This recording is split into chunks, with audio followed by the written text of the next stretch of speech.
Guys, কখনো কি ভেবে দেখেছো যে একটা গেম কতটা ভয়ঙ্কর হতে পারে? আজকের গল্পটা এমন একজন ছেলেকে নিয়ে, যে কিনা একটা সময় পড়ালেখায় খুবই ভালো ছিল, কিন্তু ফ্রি ফায়ারের নেশায় পড়ে সে তার জীবনের সব থেকে গুরুত্বপূর্ণ মুহূর্তগুলো হারিয়ে ফেলেছে। ছেলেটা কি এমন করেছিল, আর ছেলেটার ভুল কি ছিল? গাইস, বিশ্বাস করো, এই গল্পটা শোনার পর তোমার চোখের পানি তুমি ধরে রাখতেই পারবে না। তো চলো আজকের গল্পটি শুরু করি। সুহান ছিল ঢাকার মধ্যবিত্ত পরিবারের ছেলে। ক্লাস 10-এ পড়ে। পড়াশোনায় খুবই ভালো।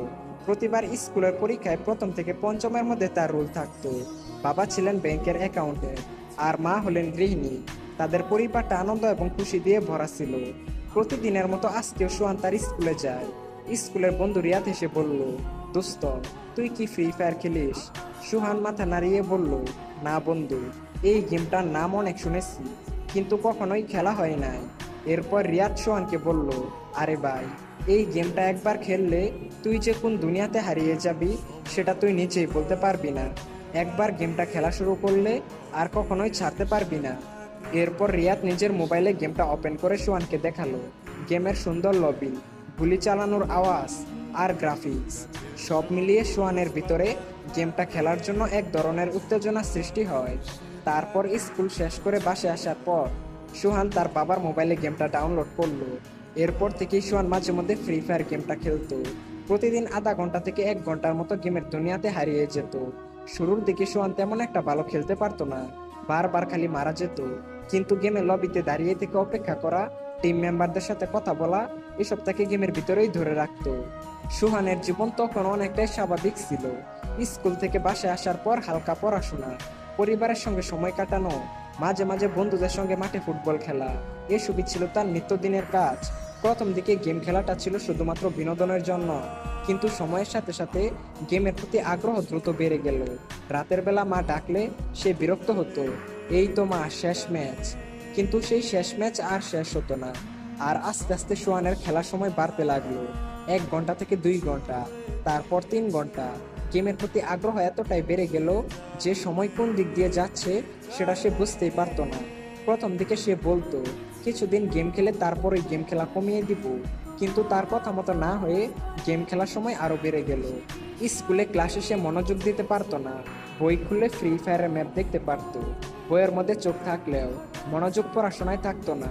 গেমের নতুন আপডেট এবং র্যাঙ্ক স্কোর কিভাবে বাড়ানো যায় সেটা নিয়েই সবসময় চিন্তা করতো। তার বাবা মা প্রথম দিকে কিছুই বুঝতে পারেননি, ভাবলেন হয়তো একটু সময় কাটাচ্ছে। সুহান পড়ালেখায় সময় না দিয়ে এই ফ্রি ফায়ার গেমের পিছনে সময় দিতে লাগলো। তার স্বপ্ন হয়ে উঠলো সে একদিন ফ্রি ফায়ার গেমটার মাধ্যমে অনেক বড় ইউটিউবার হবে, এবং তার কাছে বিবেচও থাকবে, আর সবাই তাকে গেমের মধ্যে অনেক সম্মানও করবে। স্কুলের সময় হলে সে স্কুলে না গিয়ে বিভিন্ন জায়গায় বসে ফ্রি ফায়ার খেলতো। কিছুদিন পর সোহানের মা তাকে ধরে বলল, বাবা, এত গেম খেলছিস কেন? চোখের সমস্যা হয়ে যাবে তো। পড়াশোনার অবস্থা তো খুবই খারাপ হয়ে যাচ্ছে। সোহান জবাব দিল, মা, আমি সবকিছু সামলাতে পারবো, কোনো সমস্যা নেই। কিন্তু সোহানের মা ঠিকই বুঝতে পারলো তার ছেলে এখন অনেকটাই বদলে গেছে। আগে যেমন তার ছেলের মুখে সবসময় হাসি খুশি থাকতো, কিন্তু এখন তার ছেলে পুরোপুরি চুপচাপ, কখনো রাগ করতো, কখনো মনমরা হয়ে বসে থাকতো। এদিকে সোহান নিজের রুমে গিয়ে দিনের পর দিন এই গেমটার পিছনে সময় দিতে লাগলো। গেমের প্রতি আসক্তি এতটাই বেড়ে গেল যে প্রতিদিন 15 থেকে 18 ঘন্টার মতো র্যাঙ্ক পুশ করত। আর সেই কারণে আস্তে আস্তে সোহানের শারীরিক এবং মানসিক অবস্থার পরিবর্তন ঘটতে লাগলো। সারা রাত র্যাঙ্ক পুশ করার কারণে সকালের দিকে সোহানের চোখগুলো লাল হয়ে যেত। স্কুলে মনোযোগ নেই। শিক্ষিকা বললেন, সোহান, এত মনোযোগ হারাচ্ছিস কেন? সোহান কোনো উত্তর দিল না। সোহান রাতেও গেমটা খেলতে লাগলো, এমনকি রাত 2টা থেকে 3টায় ঘুমাতো। সোহানের ঘুম কম হতে লাগলো, আর সেই কারণে মুখ ফ্যাকাশে হয়ে যেতে শুরু করলো। আর অতিরিক্ত গেম খেলার কারণে মাঝে মধ্যে সোহানের চোখ দিয়ে পানি পড়া, মাথা ব্যথা, চোখে কম দেখা, আরো বিভিন্ন ধরনের মানসিক সমস্যার সৃষ্টি হতে লাগলো। সুহান এই সব কিছু বুঝতে পেরেও কাউকে কিছুই বলতো না। তোমরা আগে হয়তো জেনেছো, সুহান একজন মেধাবী ছাত্র ছিল। সে আগে পরীক্ষায় ভালো রেজাল্ট করতো, কিন্তু এখন সে ফ্রি ফায়ারের নেশায় পড়ে আসক্ত। স্কুলের পরীক্ষা কাছে চলে আসলেও সুহান কোনো প্রস্তুতি নেয়নি। তার মন পড়াশোনা থেকে সরিয়ে গেমের দিকে চলে গেছে। এরপর কিছুদিন পর যখন পরীক্ষার রেজাল্ট আসে, তখন সোহানের রেজাল্ট আসলো ফেল। শিক্ষক ডাকলেন তার মা বাবাকে আর বললেন, আপনার ছেলে এখন আর পড়াশোনায় মনোযোগ দিচ্ছে না, সারাক্ষণ ক্লান্ত, মনোযোগহীন, আপনার ছেলের দিকে একটু খেয়াল রাখুন। সোহানের বাবা তার ছেলের এরকম রেজাল্ট দেখে অনেকটাই হতাশ হয়ে যায়। এরপর সোহানের বাবা তার ছেলের হাত থেকে মোবাইলটি নিয়ে বলল, আজকে থেকে তোর মোবাইল টিপা একদম বন্ধ। সোহান তার বাবাকে বলল, এটা কখনোই সম্ভব না। এরপর সোহান উল্টা তার বাবার হাত থেকে মোবাইলটি নিয়ে তার রুমের মধ্যে গিয়ে দরজা লাগিয়ে দিল। যেই সোহান এক সময় তার মা বাবাকে সম্মান করত, শ্রদ্ধা করত, সেই সোহান এই গেমের নেশায় পড়ে তার বাবার সাথে এইরকম একটা ব্যবহার করলো। সোহানের বাবা তার ছেলের এইরকম আচরণ দেখেও কিছুই বলল না, কারণ সোহানের বাবা তার ছেলেকে অনেক বেশি ভালোবাসতো। কিন্তু সোহানের এইরকম আচরণ দেখে সোহানের বাবার কষ্টে বুকটা ফেটে যাচ্ছিল। বস, এটা তো মাত্র শুরু। সোহান গেমের আসক্তিতে পড়ে এমন কিছু কাজ করে যেটা তোমরা কল্পনাই করতে পারবে না। এরপর থেকেই সোহান স্কুলে যাওয়া বন্ধ করে দিল। গেমের ভিতরে তার সাথে নতুন নতুন বন্ধুদের সাথে পরিচয় হতে লাগলো। ধীরে ধীরে সোহান বাস্তব জীবনের বন্ধুর চেয়ে এই অনলাইন বন্ধুদের সাথে বেশি সময় কাটাতে লাগলো। তাদের সাথে ঘন্টার পর ঘন্টা কথা বলতো। আর বাস্তব জীবনের বন্ধুদের সাথে যোগাযোগ প্রায় বন্ধ হয়ে গেল। বাস্তব জীবনের বন্ধুর চেয়ে এই অনলাইন জীবনের বন্ধুই তার কাছে আপন হয়ে উঠলো। তো একদিন সোহান র্যাঙ্ক পুশ করতেছিল। এমন সময় হঠাৎ করেই তার বাসা থেকে কারেন্ট চলে যায়। সোহান এতটাই রেগে যায় যে তার মোবাইলটি ছুঁড়ে ফেলে দেয় আর তার মাকে গিয়ে উল্টাপাল্টা কথা বলতে থাকে। সোহানের মা সবকিছু সহ্য করে যাচ্ছিল। ওহ সরি, সোহানের ব্যাপারে আরো অনেক কিছুই তোমাদেরকে বলা হয় নাই।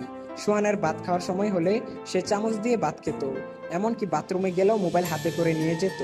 বাইরে ভাই, বুঝতে পারছো গেমের প্রতি কতটা আসক্ত হয়ে গেলে মানুষ এই সব কাজ করতে পারে। তখনও সোহান ডায়মন্ড কেনার বিষয়ে তেমন কিছু জানতো না। কিন্তু একদিন গেম খেলার সময় সোহানের পরিচয় হলো একজন রহস্যময় ছেলের সাথে, যার নাম ছিল হান্টার এক্স। তার কাছে ছিল সিজন 1 এবং হিপ হপ বান্ডেল। সেই গেমের মধ্যে খুবই ধনী এবং জনপ্রিয় প্লেয়ার ছিল। তো সোহান হান্টার এক্সকে জিজ্ঞেস করলো, ভাই, আপনার কাছে এত পুরাতন বান্ডেল কিভাবে আসলো? তখন হান্টার এক্স বলল, এই সব ডায়মন্ড দিয়ে কিনেছি। সোহান বলল, ডায়মন্ড কি ভাই? এরপর হান্টার এক্স বলল, গেমের মধ্যে টাকা খরচ করে ডায়মন্ড কিনতে হয়, তারপর ডায়মন্ড দিয়ে এইসব বান্ডিল পাওয়া যায়। সোহান বলল, ও আচ্ছা, এই ব্যাপার। তাহলে গাইস, সোহান এখন কি করবে? সে কি তার বাবা মায়ের কাছ থেকে টাকা চুরি করে ডায়মন্ড কিনবে? আর হান্টার এক্স আসলে কে? সামনে কি হতে চলেছে? এই সমস্ত কিছু জানতে হলে চ্যানেলটা লাইক এবং সাবস্ক্রাইব করে পার্ট 2 লিখে কমেন্ট করো। আর হ্যাঁ গাইস, এই গল্পটা তোমাদের কেমন লাগলো সেটা অবশ্যই কমেন্ট করে জানিও। দেখা হচ্ছে অন্য কোনো ভিডিওতে। টেক কেয়ার, বাই বাই, আল্লাহ হাফেজ।